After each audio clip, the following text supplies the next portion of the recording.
So you know what? I promised that I would do some reactions to your top 10 movie actors. Now, to put that in perspective, I did a top 10 best movie actors performance in cinema history video. That is a hell of a long sentence, my God. And it went down quite a treat. It went down quite a treat, fella. And I did promise at the time that I would do some reactions to your top 10s. Some people put just one, so it's going to be top 10, and it's going to be one as well. Or two, some people put two. So, shall we do this and stop bullshitting? Shall we get on it, shall we? Let's do that, shall we? So, the first person we have is the Man Cave Club, which is an amazing name. I love that name. What about John Hurt in The Elephant Man? I'm not gonna lie to you, I do love this performance. I love when he goes, "I'm not an animal, I'm a human being." I am not an animal! I am a human being! In fact, I would say it's David Lynch's best film. Or, let me change that. It's David Lynch. If you've not seen any of David Lynch's work, watch that first, because that was I think I saw Mulholland Drive first, and I was like, what the f*** is this? But then when I watched Elephant Man, I was like, I get it.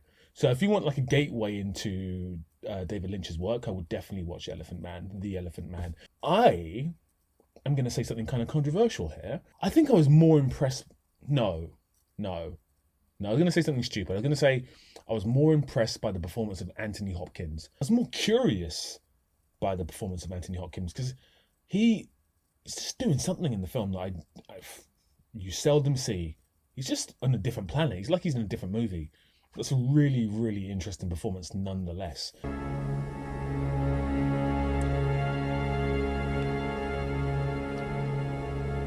Let me think. John Hurt, Elephant Man. Would I put it in the top 10 upon retrospect? Probably not. But I do think it is one of the best screen performances of all time. What's next? Carth Sign 99. And it simply says, "No Gary Oldman? Come on." You know what? Let's come back to that. Lazy Shooter 93. Did I get that right? Lazy Shooter 23. I really enjoyed the video, which, straight away, I love you. And how frequently you gave side mentions to... I'm going to read the rest. I can't read the thing. How frequently you gave side mentions to the relevant actors and material. Thank you again. I really do appreciate that. And then he cites Daniel Day-Lewis was a boxer in the film The Boxer in 1997, which I think is potentially one of the 3 films that I've not seen of Daniel Day-Lewis's. The reason I've not seen it is because I'm a bit of a snob, and I've been trying to meticulously work my way through the IMDb 250 list, and it's not on there. That's a poor excuse because I've seen so many films that are not on the IMDb 250 list. That's a really bad excuse. However, it is my excuse. So I can't comment on this performance, but it's Daniel Day-Lewis, so I'm sure it's absolutely fantastic. Next up, we have Tommy the Vlog. Love that. Now, I knew this was going to happen. I've not even read the full comment yet, but I remember seeing this comment and thinking I knew this was going to happen because when I recorded the video, and I think in the thumbnail as well, I think I've put a picture of Heath Ledger as the Joker. And I'm not going to lie, that was for clicks because I thought people are going to think he's in the... Because, his performance is very popular. I thought definitely he's going to get them clicks. I'm surprised Heath Ledger for the Joker wasn't on here. It was one of the most transformative character roles of all time. I'd like to throw in Joaquin Phoenix in Gladiator and Ryan Gosling in Blue Valentine. Great work on the list, and I do appreciate that. Thank you. So I'm going to go through all 3 of these in detail because I think they're really good choices. I'm going to be honest with you. I don't think either of them in the top 10. I don't think they're the top 10 best cinematic performances of all time, but I'm going to go through each one of them because I have seen them. And guess what? Blue Valentine is not on the IMDb 250 list, so I've kind of contradicted myself. Anyway, let's go through this, shall we? I remember seeing this film. It was recommended to me by an ex-girlfriend. I did like the film. I really liked the film. Michelle Williams is brilliant in this film. what one of my ex-girlfriend really liked about the film was Ryan Gosling on the ukulele. Oh, you shouldn't hurt it all. You always stay the sweetest rose. Because she loved Ryan Gosling because of the film The Notebook. And this was like one of Ryan Gosling's first forays into the adult world of film acting. Because he'd done The Notebook, and then top of my head, I think he did a film with Anthony Hopkins, which the name of the film eludes me at this minute in time. But I think it's called Fracture. It's a really good film. He plays a lawyer. And I thought, this guy's actually a rising star. He's going to be really good. And then he kind of went on a hiatus for a while. But yeah, really good film, really interesting performance. And I think that's kind of when he started to go into this phase of just testing himself as an actor. And I do like this performance. I think he overacts a little bit. This is kind of, Ryan Gosling now, you either get two versions of Ryan Gosling. One version of Ryan Gosling is him doing his best not to act, like Blade Runner and Drive, where he's kind of very melancholic. Or you get the other version of him, which is him doing comedy. This film is him trying to prove to the world that he's a really good actor. So there's a lot of moments where he, for me, is overacting a little bit. But so yeah, it's not in the top 10 for me. Joaquin Phoenix in The Gladiator. I'm going to immediately eliminate this one. I'm not going to go into it too much. I do think it's a really interesting performance from Joaquin Phoenix. It is the best performance in the film of The Gladiator, but it's definitely not top 10. It's probably not even top 100. It is a fantastic performance, don't get me wrong. It's just not. It's a bit one tone. I'm going to go into this a bit more technically here and go, the reason it's not in the top, for me, I'm going to say 50. 100 might be a bit dramatic. However, I do actually believe that. The reason for me that it's only in, let's say, top 50 is because it is a bit one tone. There's not much complexity to the performance. We know that he loves his sister a bit too much. We know that he obviously killed his father. And sorry, spoilers. We know he's a bit of a man-child. He's obviously been fed too much breast milk, and it's not gone down too well. That wasn't a pun. So for me, there's not enough complexity for the role for me. So I'm gonna veto that in the top 10 or top 50 or top 100 or top 200. Let's go on to Heath Ledger and the Joker, shall we? When I first saw this performance, I'm not gonna lie, I hated on it so much. The reason being was I loved the performance of Jack Nicholson. So even before the film came out, I was like, how can they recast the Joker? How can they do this?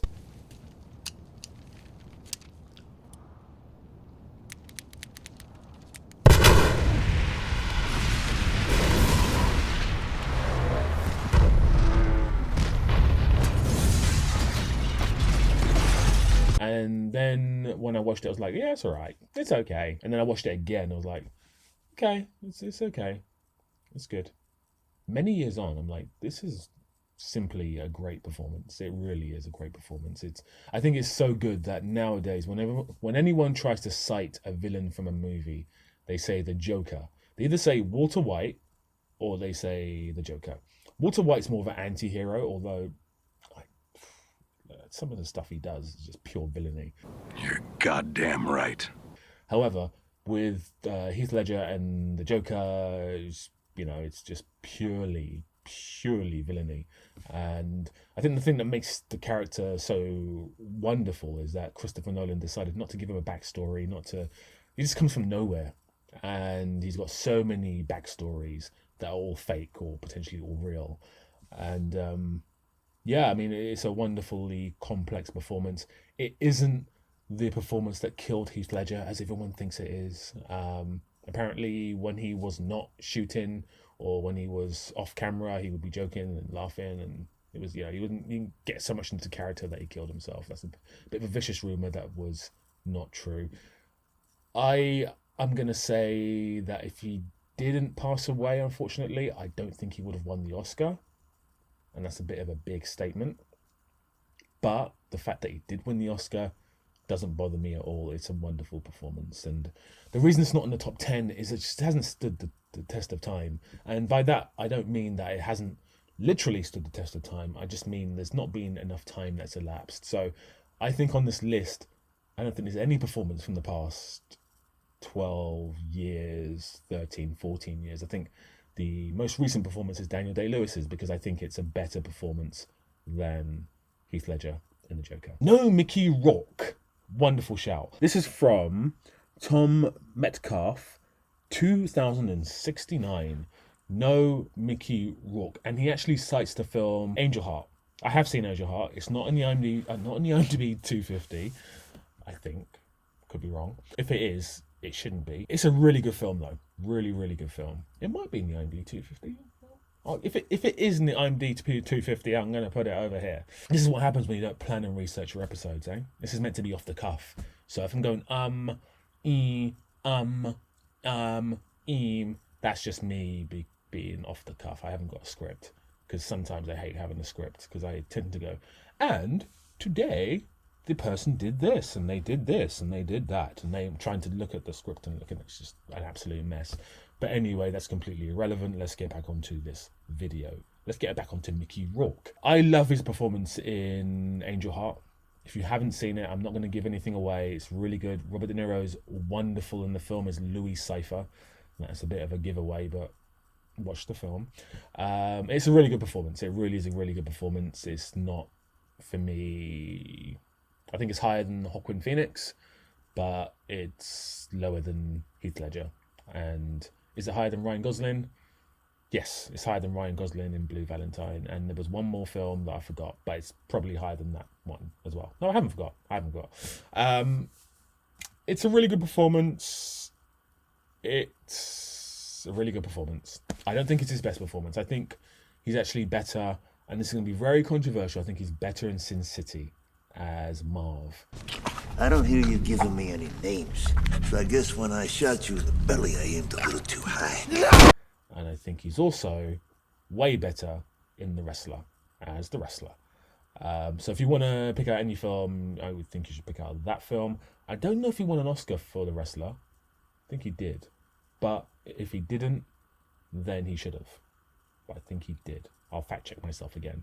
And that's a better performance. That would eclipse this performance. So, and Mickey Rourke, had he have stayed on track, would have gone down as one of the greatest actors of all time, because he really is such a complex human being and such a wonderful performer. Not many actors can take on Robert De Niro head to head, and he actually took him on head to head during the making of the film. They did not get on at all, but just taking him on screen and being his equal is, I don't think many actors can say they've done that in history. Even Leonardo DiCaprio, who I recently saw Flowers of the Killer Moon last week, does not.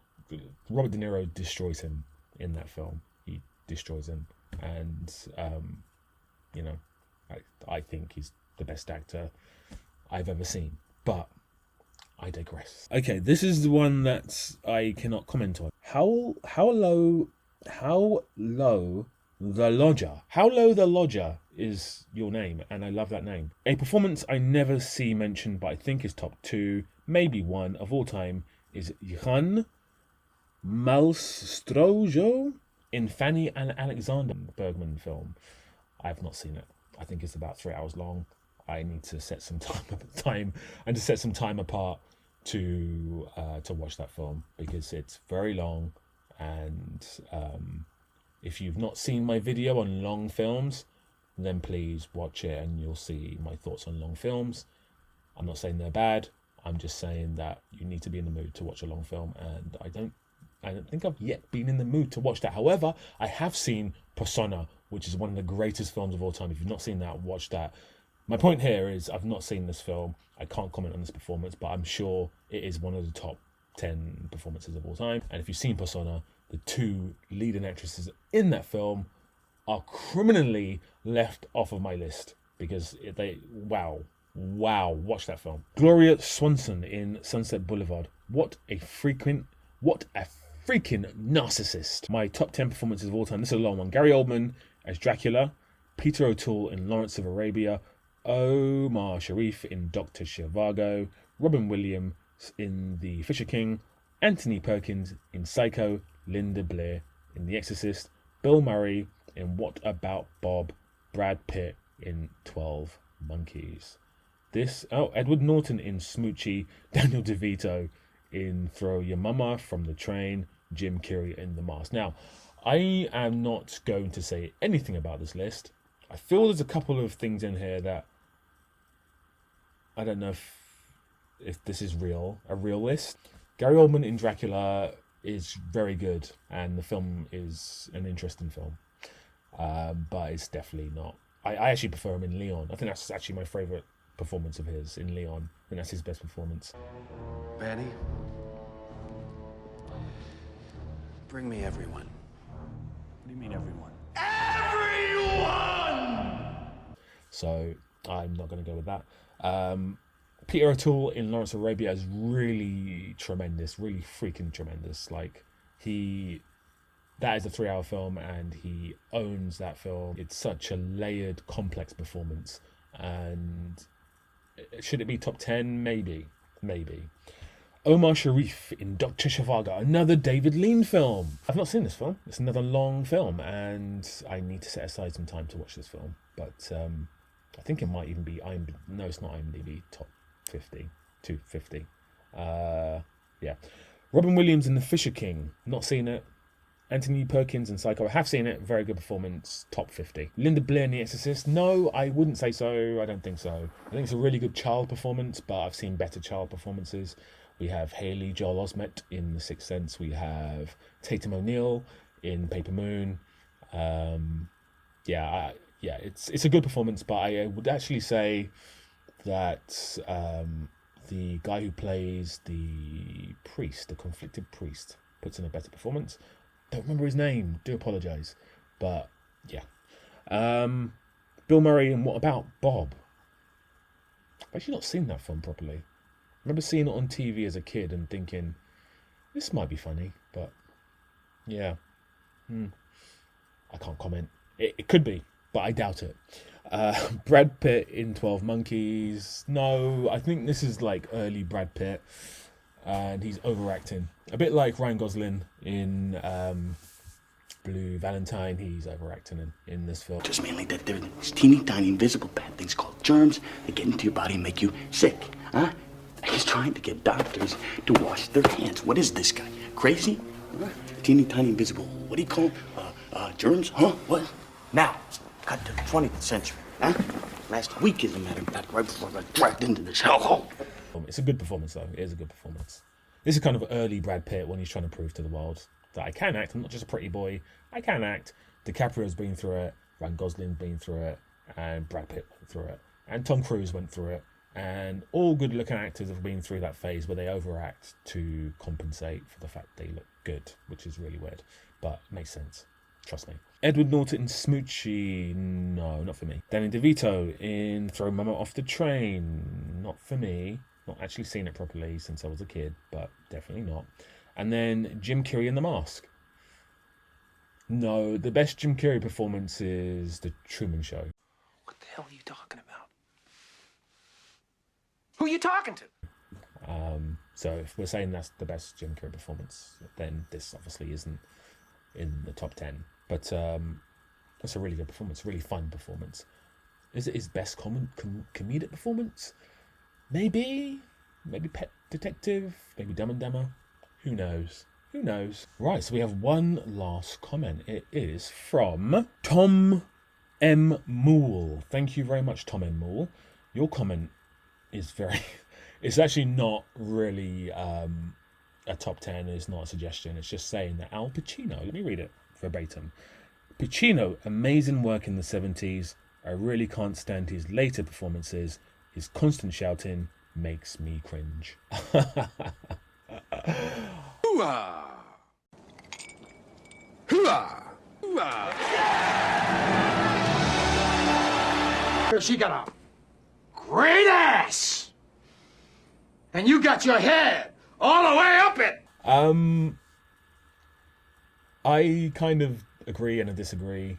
I think if you watch Scarface, he's shouting quite a bit in that as well. which is the 80s. So he actually started to do this after, I think it's called And One for All. That's probably not what it's called. I'll correct myself here. But it's a legal film. And he does a lovely speech at the end, which is one of the most famous speeches in Hollywood history. And he's shouting his way through that. And I think that's kind of where it started. The 80s, he did Scarface, and he was so... I think he's really good in the film. I think people don't like his accent. He's really good in the film.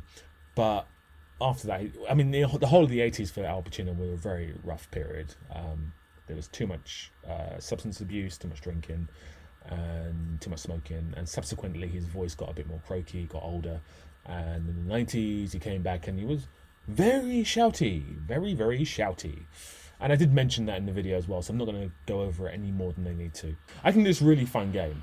Now, I don't think this is the best video to do this in, but I'm going to do it now anyway. If I do any live streams at any point in my life, I'm going to do this really fun game where you tell me the name of an actor, 2 actors, or a film and an actor, or a film and an actor, or a film and an actress, or whatever. And I will actually be able to link those 2 things together. So you can say something like John Ford and Brad Pitt. John Huston's character was in the film Meet the Fabelmans by Steven Spielberg. That film also starred Michelle Williams. Michelle Williams was in the film Manchester by the Sea, which stars Casey Affleck. Ben Affleck is Casey Affleck's brother. Ben Affleck and Matt Damon starred in the lovely film Good Will Hunting. Good Will Hunting was directed by Gus Van Sant. Gus Van Sant also directed Milk by Sean Penn. Sean Penn is in the film The Game, which stars Michael Douglas, but is directed by David Fincher. And David Fincher directed Seven and Benjamin Button and who else? What else is Brad Pitt in? Anyway, the point is I got to Brad Pitt. So, little game for you. That was it. That was absolutely every single comment, every single suggestion. Thank you so much for the suggestions. Thank you so much for the views, the likes, the comments, everything you've done.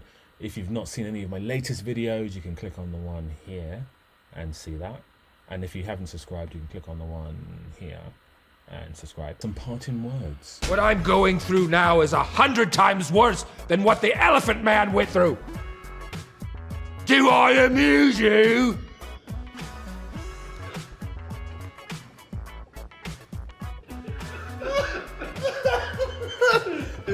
I'm a human being! I'm a human being!